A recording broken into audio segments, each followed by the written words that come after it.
Karibuni katika kipindi chetu cha Gusa Entertainment. Leo tuna mgeni mwingine maalum ambaye atajitambulisha kwa jina lake. Bro, what's your name? Amari Ferrari. How you doing? I'm doing good, bro. How you came up with that name? Oh, that name? Rest in peace to my father. My dad used to buy first. Let's start off with Amari. Right. Because Amari is not my real name. Oh. You know, like my middle name is Umaru. Umaru. So I used to go to a school in Humboldt Park where I had Puerto Rican, Spanish girls, people, everybody Latino people there. So this girl used to always call me Amari. Oh. But I liked the girl so much, So I just be like, yeah, that's my name. That's my name. So everybody that knew me, and they'd be like, Amari. And it was just it just ran along in middle school. Right, yeah. And then with the Ferrari part, when I started rapping back in 2008, 2007, 2008, I started rapping. It was this, my dad used to buy little cars. And he always bought, the little cars, the little toys. The toys, yeah. Yeah, he used to buy it. And then when he buy it, and there was one car that was so special to me. It was that red Ferrari car. It was a beautiful car. I liked that car. I wish I still had that car. It was a little toy, and I always kept that car. And all the cars, I didn't care about it. That was the only car I cared about. And I didn't know what it was, or how expensive it was, how much it cost. Just like the car. I just liked the car. And I started rapping, and I 09, 010, I'm like, let me find a rap name. So I used Amari. I said so many things, Amari. I even used my last name, Amari, then my last name. And then I'm like, you know what? How about Amari Ferrari? But before I took the name, I went on YouTube. You know the basketball player, Amari Stoudemire? Yeah. So I type in Amari Ferrari. Only thing popped up is the basketball player and a Ferrari. Oh. So I'm like, oh, there's nobody have this name. So you can rock with it. Yes. And that's what happened. I chose the name, and the name, when I post, it's funny, I had MySpace. So when I posted it on MySpace, and I'm like, my artist name is Amari Ferrari, everybody was making fun of me. They're like, you don't even have a Ferrari. That was a joke. They're like, you don't even have a Ferrari. And from there, I just had it going on. Oh, that's what's up. So how are you going into music industry? How did I get into the music industry? I used to be a dancer, man. I'm not a dance, man. I used to dance, break dance, do flip on my head and do all this crazy stuff. I used to be a break dancer. So with that being said, the people around this place called Alternatives. Yeah, it's like a youth center, on Lawrence and Sheridan. So, do you know a rapper named Young Pappy? Yeah. So he used to come there too. Oh. Me and him was friends, when we was kids. So he used to come there. I used to come there, and then there was this white guy. His name was Mike Spex, and he was like, "Hey, I was rapping. People was making fun of me, but he was like, hey, it's cool. It's okay. Just come to my studio every time you got out of school." At the time, I was in 6th grade. He was like, come to my house. He had a studio. I used to come to his house, and I used to record. Even though some of the friends that was recording with me, his friends, they didn't want me on their song. They're like, oh, take this guy off. He's a little kid. He don't know how to rap, But he's like, it's okay. He's like, I believe in this kid. And I was 11 years old, and from there I keep going to the studio. Every time I get out of school, he would send me beats, and I would freestyle, rap. Even though I'm not saying anything. But it was just this... The motivation. Yeah, Going. And then he believed in me, and I just started dropping music with him. He even put me on this album. The album's still on Apple Music. Slavery 10,000 years ago. Slavery 10 years ago. It's a good album. That's the last time. That's when I started actually making music. So when you told your parents or the family that you were going to start doing rapping stuff, how they took it? My sister laughed at me. That's first person. My brothers, they laughed at me. But my dad wanted me to become a mechanic. I tried it for a week. I told him it's not for me. And then, but my dad later on, rest in peace to my father. He passed away in August. So later on, he's like, you know what? This what you want to do? And this what you really want to do? I said, yes. He's like, I'm supporting it. Whatever you're going to do, I'm going to support what you're going to do. And he came to my first show before. He saw me perform. He gave me advice. He told me, just keep doing it. And he supported me. But my mom back home, my mom lives in Africa. Oh. But she don't support music. But she liked me to do music. She's like, don't focus on it. Don't put too many girls in your videos. I'm like, whatever. So what was your first song that you released that you said, this is my first song that you put in all platforms? Oh, that's a good question. That is a good question. Yeah. Oh, man. Because you talking to a guy that got like over 500 songs. Like literally. Over 500 songs. The first song. Man, this is tough. We're going to have to spin that interview back. Alright. Because that's tough. I can't remember. I cannot remember. Let's save it for now, then we're going to come back to it. Yeah. So you got somebody who's supporting you as a manager or sponsor? No. I don't need no manager. Why? Because, like, if my manager cannot pay for my video shoot, he cannot pay for my studio time, he can't pay for my clothes, he can't pay for my flight to go to LA, he's not a manager. True. You know, because it's people that say, a lot of people come to me and say they want to manage me, do this, but they do this too much. Talking. And then when it's time, they be like, oh, I don't have money, I have this, blah, blah, blah. I don't need managers. I feel like managers, if there's a manager going to manage you, they got to have the budget to put you into places, put you in positions. And me, honestly, I've been using my money to work. I work my ass off. I take my money. I shoot my video. I buy my clothes. I pay the girls for the videos. That's what I've been doing. That's what's up. How many languages do you speak? I technically speak 4 languages. Why you only chose to rap in English and not all the rest of them? Oh, I do that too. Really? He just never heard. He heard one was this guy named Eric Ignatius, my friend. But I do other songs, but I don't do too much. But I speak 4 different languages. But I feel like the brand of Amari Ferrari is more known for in English. But the thing is, the problem is, music is fake. You know what I mean? Yeah. So like, I do Afro beats. African people like, I love it. Then American people like, oh, yo, come up with the American music. Then I do American music, and African people like, oh, come with the African music. That's what I'm saying. It's tough. But what you should do is give them what they want. Both. Yeah. At the same time. Yeah, you're right. I got that. Most definitely. Yeah. So how would you describe what kind of music you do? Oh man, I call it gigolo music, cause I'm Young Gigolo. So when I'm in Young Gigolo, I talk about money, drugs, girls, having fun, partying, being with multiple women, not even like having sex with them or anything, but like just being around. Like females love me because I have a lot of sisters. So like the way I carry myself, a lot of females attract me to the way I be. I don't have to have an 8-pack, 6-pack. I don't have to be 6 feet tall. But I would have the baddest girl in my corner. I would have the beautiful, amazing girl in my corner, and she ain't even gotta be my girlfriend, but she's my friend. True, that's good. You know. So, what's your marketing in the music industry? Like, what you aiming? I don't care about no record label. That's one thing I can tell you. I don't care about getting signed. I don't care about being in a major platform. I don't care because the only thing I care about is being heard. If it's 10 people here that's listening to me, I'm happy with it. There's somebody listening. And there's somebody that person can get touched. I can touch that person just sitting home. Just see him at home. I'm rapping in the studio. He watching my video. I can touch one person and he can feel it and he can pass it to somebody else.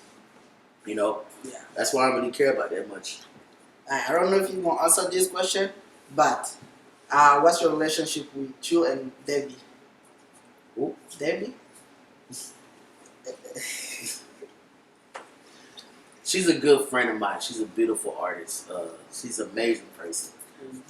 Me and her, we are great friends. And we're not in no relationship. We're not in no girlfriend, boyfriend, no relationship. But we talk to each other. We actually music friends, and then we became real friends. We got to know each other more. And she's very talented. Shout out to Princess Debbie, from Congo. She grew up in Uganda. She's an amazing person. Beautiful. Amazing. How y'all met? Woo, how we met. You know that person? Yeah, I do. It's funny. Me and this girl, we met at a wedding. We were supposed to be dancers at a wedding. But before that, one of my friends, Jacques, introduced me to her. And we had a meeting at Safari Lounge. And we hanged out. We had fun. And then we ended up doing a wedding for my friend Jacques' brother. And we was the so-called dancers. I used to dance, so It was not that good, but I did some Congolese dancing. It was cool. That's what's up. So tell us, how it happened you and Eric Nicholas got into one song and yeah, got it done. Eric Nicholas. That is one of my good friends. He's very talented. I used to laugh at Eric because reason why, because me, if I don't like something, I'm gonna tell you. If I don't like your hair, I'm gonna tell you. I don't care. Like I'm gonna tell you how I feel. And he was making music. I'm like, he was saying to me, I'm like, I don't like it. It's funny. It's jokes. I'm like, but what I can tell you, come to my studio. Check out my guy. He's very good. He's gonna make you sound amazing. And he listened to me. We finally went to the studio. He checked out the music. He checked out the guy. The guy made his music. It sounded really good. That's the best songs, even though that's the best songs he ever recorded in his life.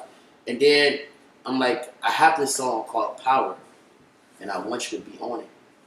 And he was like, send it to me. I sent it to him, and I told him what's my idea and my concept. And we went to the studio, knocked it out the way, video, just dropped it out. Is he a easy guy to work with, or he gave you some hard time? He's not that. The thing is, like, music is not his first love, but he wants to do it. But he's an easy guy to work with, but you have to give him directions and leads, and he will understand. What Eric is. Me is a passion. Eric does it for passion, but he's busy every time with music. So what's your relationship with you and Chris Buchester? Because we've seen you guys close a lot. Is it because all of y'all love girls, or?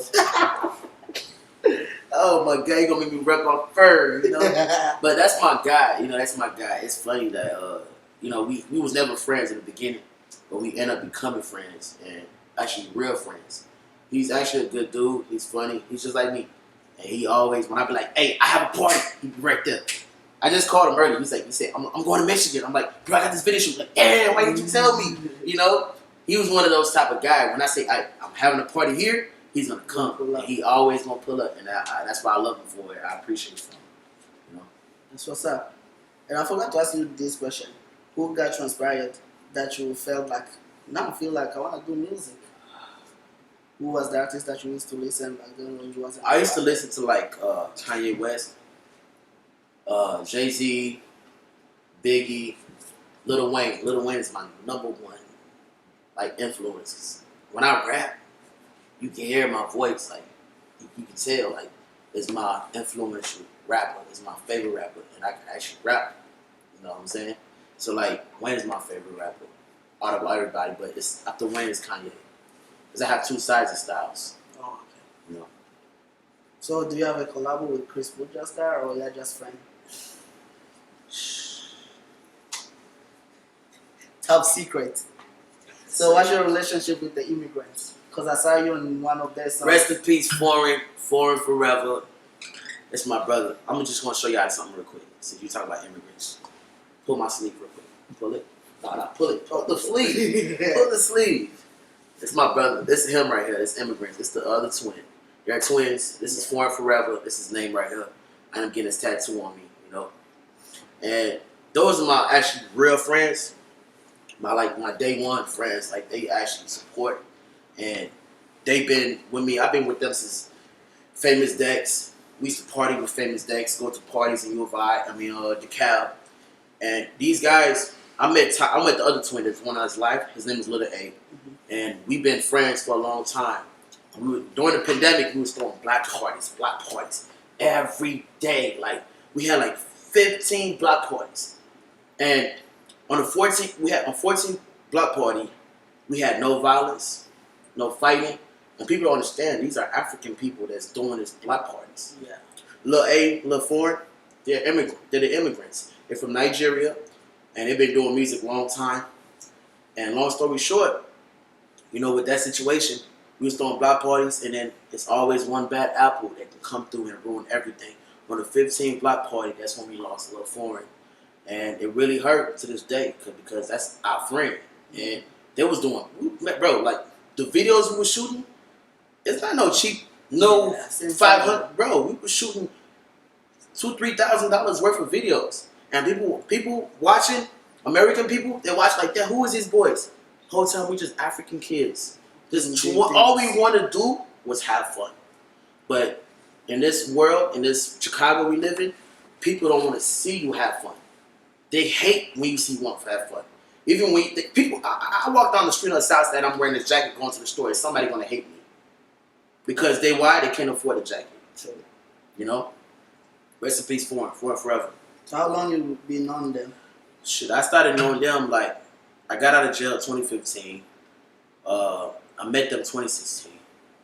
But I actually met them before that, prior. But I never like really became close. So I became close 2016. I became family, met the mom, met the dad, you know, everybody, the whole camp, the whole immigrant camp. Shout out to Mugu KC, you know, back season guys, you know, a few of my guys over there, man. Peso, all of them, you know, they're my guys. So you had a chance to have a collab with both of them, or were you planning to do with the one who is still with us? The sad part is, I did a song with Little A, the one that's alive, the twin. But the thing is, with that part, I had a collab. I did a song with him, and his twin brother was supposed to hop on that song. I believe this is the same week he died. This was like the same week he actually died when I was supposed to do the collab with him. Because we was in his house, they have a home studio. His brother is not to produce, not to play piano. That boy is talented. Shout out to Lil A, man. That boy was talented, very talented young man. You know? So how you took it when you heard the guy passed away? Man, I don't know, man. I was doing my side hustle, and he texts me. I still have my phone text. Like, he texts me, like, we having this block party on this block, blah, blah, blah. I'm like, man, I'm just going to go to work, and I'm going to go sleep. I'm going to get off like an hour and go home and sleep. And then later on, when I woke up, I look at my page, Instagram, first thing I see is him. I was really hurt. I was really crying. And I feel like Chicago needs to stop the violence. And it's not like he was a guy who was gangbanging. He was not selling drugs. He's not gangbanging. He was not in the streets. He was just African guys doing music, having fun, throwing parties. That's all we was doing. And why you think Chicago rappers, they're getting killed over nothing? What's the reason behind all this? Mostly rappers, you can say that. Oh, yeah, that's a good question. You know, it depends on the circumstance, on the situation. It depends where you land yourself. I just lost a friend Monday. I regret not picking up his phone call. Just like how you call me, and I'm like, I would call you right back. Like, all right. And then 2-3 hours later, you died. I felt that because the guy was in my car. I talked to him Saturday. I went out of town. I came back Monday. 1 p.m. he called me. I told him I'll call him right back. Went to sleep. And then 4 p.m. hit. He called me. I missed his call. And then 2 hours later, this girl called me. We was all friends. She's like, oh, he passed away. And I feel like it's the circumstances because he was in the wrong place in the wrong time. You know, like all the Chicago rappers, like King Von from Young Pappy to FBG Duck, all these rappers, they're in the wrong place in the wrong time and unrespected. Death is timeless. You never know when you're going to go. Nobody expects somebody to die in downtown. You know, do you expect to die in Lincolnwood Mall? No. Do you expect to die in fucking, excuse my language, do you expect to die in Water Tower? No, because that's just peaceful, a lot of police places. Yeah. You know, it's just never know, it's timeless. Death is very timeless. Do you think the cause is of what you'll be rapping about, or it's just the hatred that has been going on? It depends on the artist. Because Lil Foreign never talked about killing ops, shooting at ops. It was like more melody singing, you know, having fun, having girls, money, foreign cars. That's what Lil Foreign always rapped about. But as far as certain artists like Young Pappy, he was taunting. You know, Young Pappy is my good friend, so he was taunting. And one thing I would never forget to this day, and why I'm going to go hard, because he always told me, like, man, you remind me of Kendrick Lamar, and I'm McMills.